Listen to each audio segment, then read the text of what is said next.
So we know a lot more about the new Pixel Watch by Google after the official Google event, and I've got to say I wasn't sure what to think after seeing some of the leaked images out there, but now that I've seen it, I'm actually liking what I'm seeing. Let me know which version you're thinking of getting. I'll probably end up getting the black case with a black band and see how I like it. I can always change out the band later on. Pricing starts at $349 for the Wi-Fi version, $399 for the LTE version. I was kind of hoping that it would be a little cheaper or at least have some trade-in options or gift cards like they're doing with the new Pixel phones, but unfortunately, no such luck. Although I did hear in other countries, apparently they're giving the watch away for free if you buy the Pixel 7 Pro, which would actually be pretty nice. Now the watch is going to work with things like the Google Home app, YouTube Music, Photos, Google Wallet, and turn-by-turn directions, setting timers, a lot of other features that you're going to get with Wear OS. It's also going to come with 6 months of Fitbit Premium and 3 months of YouTube Premium. Their advertising battery life is going to be up to 24 hours. I was kind of hoping it would at least match what you get with one of the Samsung watches that just came out, but we'll have to see how long it lasts once I'm using it every day on a normal basis. They're also saying it takes about 30 minutes to charge up to 50%, 80 minutes for 100%. You're also going to get a 41mm round watch, which personally I'm a fan of. It's somewhat similar to a Galaxy Watch, but as you can tell,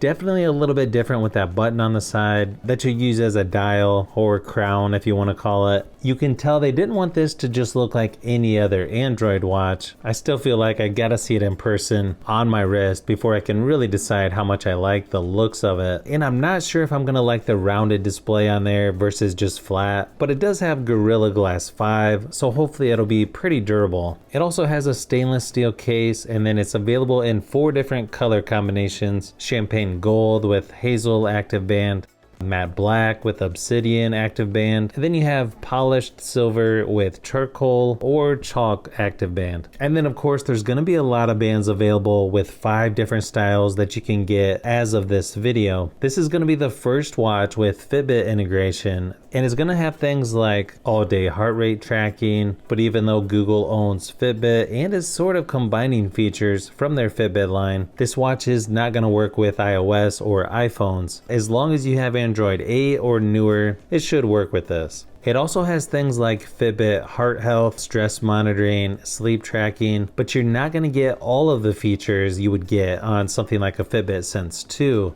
I guess that's their way of giving you a reason to still buy a Fitbit. It also has a built-in microphone and speaker, so you'll be able to say, "Hey Google, find my phone," which is always a nice feature to have. It also will work as a remote control to take photos with from your Pixel phone or even the Pixel tablet that's coming out in 2023. It's also water resistant up to 5 ATM. You're going to have emergency SOS and emergency international calling. Fall detection is also coming by 2023. And as far as sensors go, you're going to get an optical heart rate sensor, electrical sensors compatible with ECG app 15, red and infrared sensors, gyroscope, always on altimeter, 3-axis accelerometer, ambient light sensor, NFC, and a built-in compass. It's also using an Exynos 9110 processor with 32 gigabytes of storage and 2 gigabytes of RAM. I know some people are a little hesitant about this watch just because the bezels, but really I'm not sure if that's going to be an issue. I feel like some photos make it look a little worse than what it actually is, and then on other photos it looks fine. Since it has an AMOLED display, it should be dark enough to where you won't even see the bezel, unless of course you're shining a really bright light on it. So overall, I really like what I'm seeing from Google's first smartwatch, and once I get it on my wrist and start testing it out for a while, I'll definitely be posting some more videos, so you'll want to look out for those.